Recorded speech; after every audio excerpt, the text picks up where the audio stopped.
यिर्मयाह का पुस्तक 8 अध्याय 22 पद में हम ऐसा पढ़ते हैं, क्या गिलाद देश में कुछ बलसान की औषधि नहीं? क्या उसमें कोई वैद्य नहीं? यदि है तो मेरे लोगों के घाव क्यों चंगे नहीं हुए? यहां पर गिलाद का औषधि के बारे में बताता है, गिलाद का बलसान। गिलाद का बलसान एक बहुत मशहूर चीज थी इस्राएल के अंदर। यह एक औषधि के रूप में लोगों का चंगाई के लिए इस्तेमाल किया जाता था और यह बहुत ही कीमती चीज है। इसको ऐसा माना जाता है कि जैसे 1 किलो अगर गिलाद का बलसान लेना है तो 2 किलो चांदी के टुकड़े देना पड़ते थे, तब उसका कीमत चुकाया जाता था। ये बहुत ही मशहूर और बहुत लोगों के जीवनों में काम आने वाली एक चीज थी। इसके बारे में हम बाइबल के अंदर 3 जगहों पर जो है और भी देखते हैं, इसके बारे में बताते हैं। उत्पत्ति का पुस्तक उसका 37 अध्याय उसका 25वां पद में हम ऐसा पढ़ते हैं, तब वे रोटी खाने बैठ गए और आंखें उठाकर देखा कि इस्राएलियों का एक दल ऊंटों पर सुगंध द्रव्य, बलसान और गंधरस लादे हुए गिलाद से मिस्र को चला जा रहा है। जब यूसुफ को अपने भाइयों ने बेचा था एक गुलाम बनाकर, जब यूसुफ के भाइयों ने उसको गड्ढे में डालने के बाद जब रोटी खाने के लिए बैठ गया तो उन्होंने देखा कि वहां से कुछ व्यापारियां जा रहे हैं और ये लोग गिलाद से बलसान भी लेकर मिस्र देश के लिए जा रहे हैं। और इन व्यापारियों, उनके पास सुगंध द्रव्य थे, बलसान थे और गंधरस, ये सब बेचने वाले लोग थे। तो एक देश से दूसरा देश में ले जाने वाली चीज, आज के हिसाब से एक्सपोर्ट करने वाली एक चीज थी गिलाद का बलसान। और ये बीमारी का इलाज के लिए इस्तेमाल किया जाता था। और भी हम देखते हैं उत्पत्ति का पुस्तक उसका 43 अध्याय उसका 11 पद में हम ऐसा पढ़ते हैं, तब उनके पिता इस्राएल ने उनसे कहा, यदि सचमुच ऐसा ही बात है तो ये करो, इस देश के उत्तम उत्तम वस्तुओं में से कुछ कुछ अपने बोरों में उस पुरुष के लिए भेंट ले जाओ, जैसे थोड़ा सा बलसान और थोड़ा सा मधु और कुछ सुगंध द्रव्य और गंधरस, पिस्ते और बादाम। जब दूसरी बार यूसुफ के भाई यहां धान लेने के लिए मिस्र देश के लिए जा रहे थे, उसका छोटा भाई बिन्यामीन को भी लाए आने के लिए जब बताया गया था और उनके पिता याकूब तैयार नहीं थे कि बिन्यामीन को उनके साथ भेज दें, लेकिन उन्होंने कहा वो आदमी जो वहां पर है, जो अधिकारी है मिस्र देश का इस समय, यूसुफ है। उनके भाइयों ने उनको नहीं पहचाना। उस आदमी ने ऐसे कहा है कि अगर तुम लोग अपने छोटे भाई को नहीं लाओगे तो तुम मेरे चेहरा ना देखोगे। धान तो लेना जरूरी था क्योंकि वहां पर अकाल पड़ा हुआ था, अगर धान नहीं मिलता है तो सब लोग मर जाएंगे। इसलिए याकूब ने आखिर में ऐसा कहा, ऐसा बात है तो तुम लोग एक देश का प्रधानमंत्री से मिलने के लिए जा रहे हैं, इस देश का कुछ उत्तम उत्तम वस्तुओं को भी साथ ले जाओ। और उसके अंदर यहां पर गिलाद का बलसान के बारे में भी बताता है। तो बड़े बड़े लोगों को, बड़े आदरणीय लोगों को कुछ तोहफा देने के लिए भी गिलाद का बलसान इस्तेमाल किया जाता था। तो ये कीमती चीज है और काम की चीज है, ये एक्सपोर्ट किया जाता है और बड़े बड़े लोगों के सामने जब तोहफा के रूप में रखा जाता है तो गिलाद का बलसान दिए जाते थे। परमेश्वर के अपने जन जब इस्राएल देश में जब वास करना शुरू कर दिया तो परमेश्वर ने उस भूमि के टुकड़े को ऐसा आशीष दे दिया और उस गिलाद में ऐसा परमेश्वर ने औषधियां बनाया ताकि उसके लोग वहां पर चंगे रहें। परमेश्वर ने इसलिए उस गिलाद का उस बलसान को बनाया था कि उसके लोग बीमार ना रहे, जब बीमार पड़ जाते हैं तो वो चंगे हो जाएं। तो परमेश्वर के ओर से एक दान था इस्राएल के लोगों के लिए या परमेश्वर के अपने जनों के लिए, उनके चंगाई के लिए परमेश्वर का दिया हुआ एक चीज था गिलाद का बलसान, एक कुदरती चीज जो परमेश्वर के ओर से अपने जनों के लिए मिला था। और यह बहुत ही कीमती चीज है। परमेश्वर ने जब उस भूमि का टुकड़ा को चुना और परमेश्वर ने जब अपने लोगों को वहां पर रहने के लिए दिया, उस धरती को परमेश्वर ने उपजाऊ बनाया, उस बंजर भूमि को परमेश्वर ने वाटिका बनाया और आशीष दिया, उस धरती को आशीष दिया, वहां का नदियों को आशीष दिया, परमेश्वर ने वहां का हर एक चीज को आशीष दिया। और उसी समय उसके लोग बीमार हो जाते हैं तो वो चंगे होने के लिए परमेश्वर ने एक औषधि भी दिया, गिलाद का बलसान। परमेश्वर का धन्यवाद हो। और यहां पर यिर्मयाह भविष्यवक्ता परमेश्वर का आत्मा में होकर यह बताता है, क्या गिलाद देश में कुछ बलसान की औषधि नहीं? क्या उसमें कोई वैद्य नहीं? यदि है तो मेरे लोगों के घाव क्यों चंगे नहीं हुए? यहां पर लोग बीमार पड़ रहे हैं लेकिन चंगे नहीं हो रहे। तो इसलिए परमेश्वर का आत्मा यहां पर यह बताता है, मैंने अपने लोगों के बीच में चंगाई का बात ठहराया है, चंगाई के लिए एक चीज ठहराया है, गिलाद का बलसान मैंने ठहराया है। क्या वो नहीं है वहां पर? फिर भी मेरे लोग बीमार क्यों रहते हैं, चंगे क्यों नहीं हो जाते हैं? या उसका आत्मिक अर्थ में जब लिया जाता है तो उसका अर्थ यह है, परमेश्वर यह कहता है, जब मेरा व्यवस्था, मेरा वचन जब उनके बीच में है तब भी लोग पाप में क्यों वास करते हैं? गिलाद में मैंने बलसान ठहराया है, मेरे लोगों का चंगाई के लिए मैंने एक औषधि वहां पर लगाया है, लेकिन मेरे लोग इस समय बीमार चल रहे हैं। और उसका आत्मिक अर्थ में हम इसको ऐसे ले सकते हैं, परमेश्वर कहता है, मेरा वचन, मेरा व्यवस्था मैंने लोगों के हाथ में दे दिया है, लोगों के हृदय में डाल दिया है, वो उनके निकट है, फिर भी वो पाप में क्यों वास करते हैं? पाप का बीमारी उन्हें क्यों लगे हुए हैं? मनुष्य शारीरिक प्राणी से बढ़कर एक आत्मिक प्राणी है।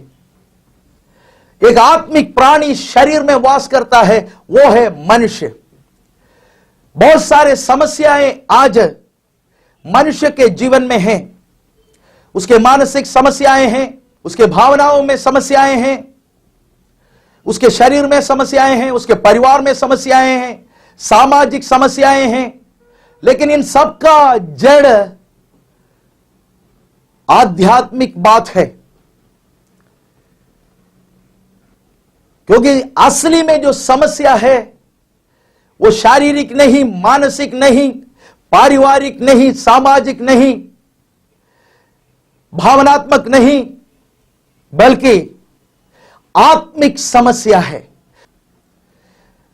क्योंकि मनुष्य के आत्मा के अंदर जब बीमारी लगी हुई है तो उसके जीवन का कोई भी क्षेत्र में वो चंगाई को नहीं देख सकते हैं।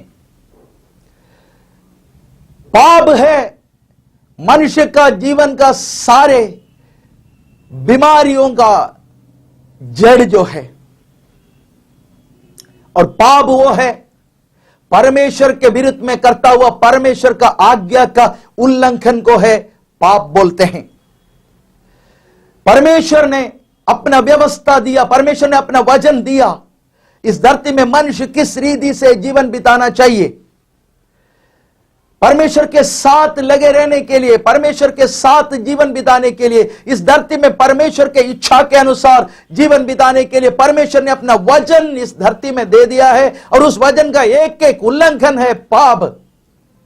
और मनुष्य का उद्धार के लिए परमेश्वर ने अपना पुत्र प्रभु यीशु मसीह दे दिया है, उसको नहीं मानता है, वो है पाप। क्योंकि परमेश्वर का दिया हुआ बातों को हम ठुकराते हैं, परमेश्वर का दिया हुआ बातों को हम अपने जीवन में नहीं लेते हैं, वो है पाप। क्योंकि वो परमेश्वर का आज्ञा का उल्लंघन है।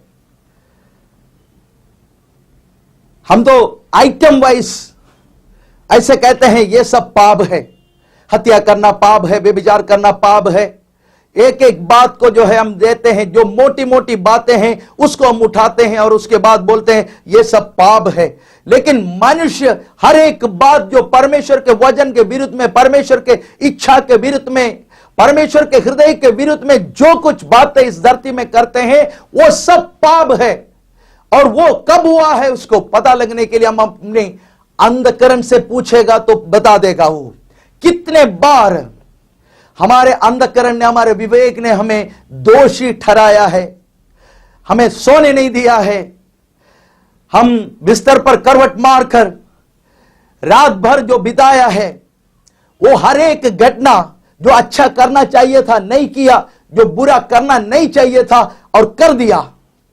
और हर एक बात जब उस समय जब हमारे विवेक में वहां पर जब ठेस लग गया है और उसने दोषी ठहराया है, और एक दोषी विवेक लेकर हम घूमते रहते हैं, और उसका अर्थ यह है कि हमने परमेश्वर का आज्ञा का उल्लंघन किया है। हर एक बार जब हमारा अंधकरण ने हमें दोषी ठहराया है, वो सारे समय में हमने पाप किया है।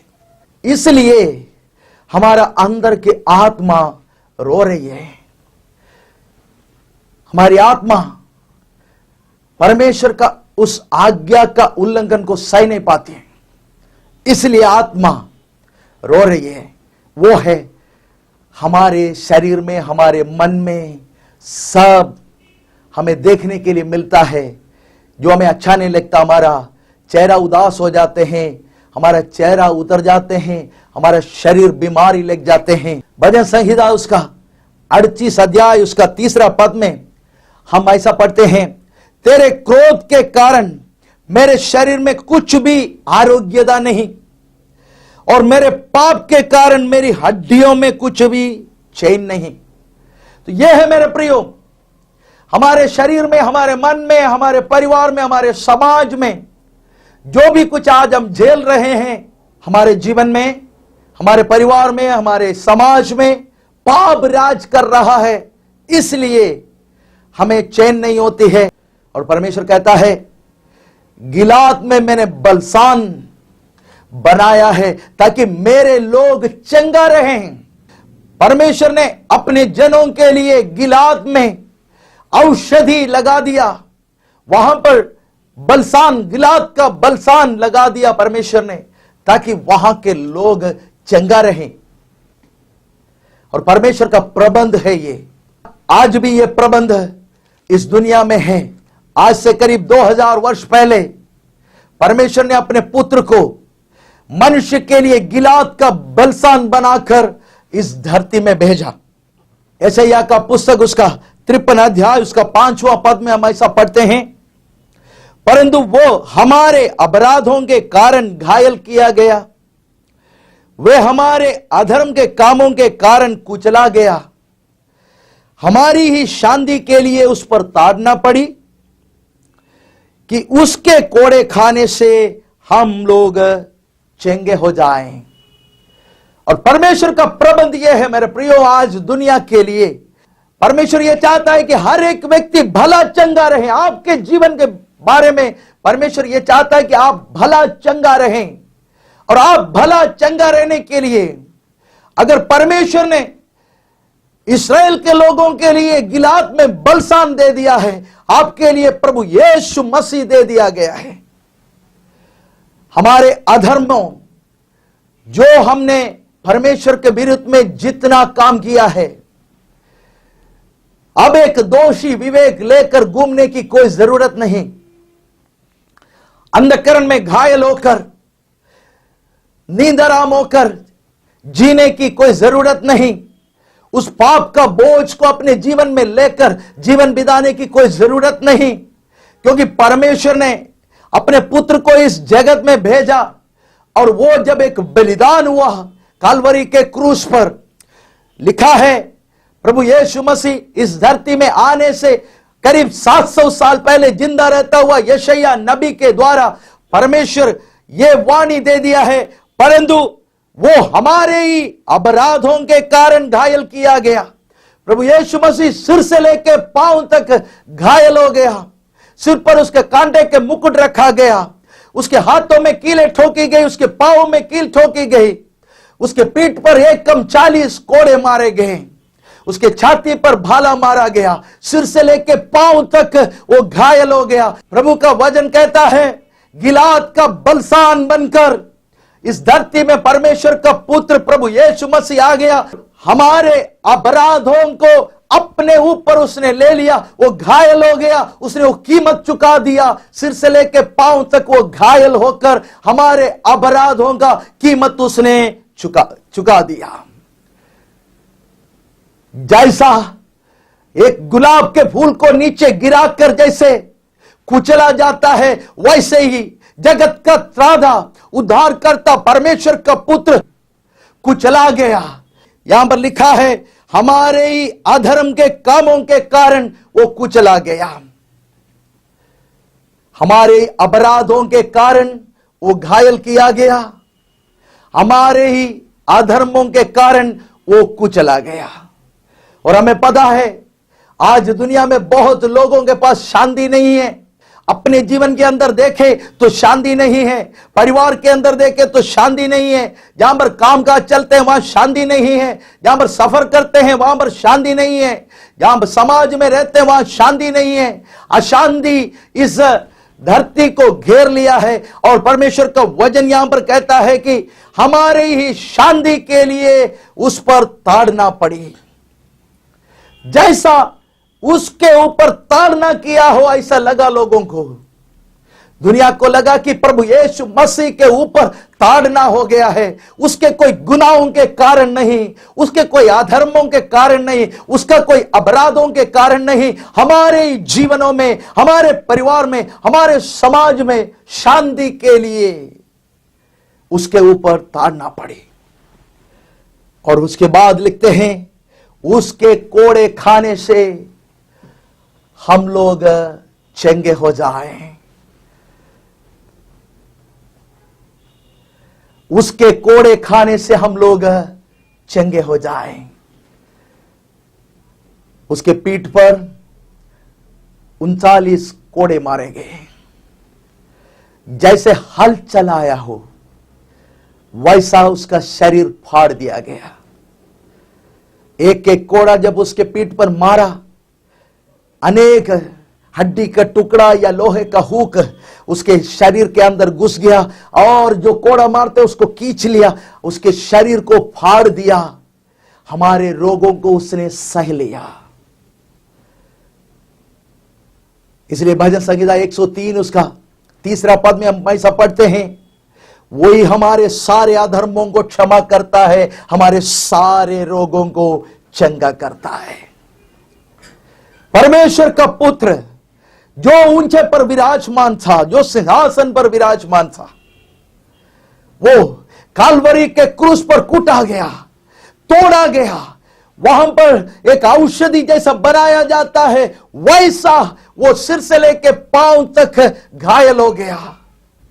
उसने अपना प्राण दे दिया, जिसके द्वारा मनुष्य आज अपने अधर्मों से छुटकारा पाए, अपने अपराधों से छुटकारा पाए, अपनी बीमारियों से चंगे हो जाएं। उसके लिए स्वर्ग का परमेश्वर मनुष्य बनकर इस धरती में आकर कालवरी के क्रूस पर वो गिलाद का बलसान बन गया।